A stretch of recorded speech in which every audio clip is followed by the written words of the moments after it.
कापूस, सोयाबीन, तेलबिया उत्पादक शेतकऱ्यांसाठीच्या बळकटीकरण योजनेच्या खरेदीत 350 कोटींचा भ्रष्टाचार झाल्याचा आरोप अंजली दमानी यांनी केला होता। त्यावरून धनंजय मुंडेंच्या राजीनाम्याची मागणी देखील करण्यात आली होती। यावर आता अजित पवारांनी प्रतिक्रिया दिली। पुराव्याशिवाय कारवाई होणार नाही असं अजित पवारांनी स्पष्ट केलं।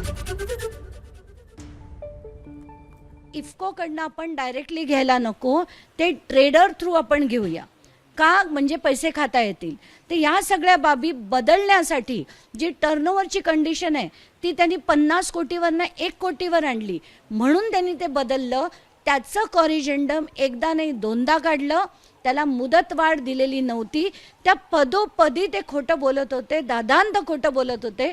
अंजली दमानी यांचं स्टेटमेंट मी वाचलं, तसं धनंजय मुंडेंनी पण काही स्टेटमेंट दिलेलं आहे।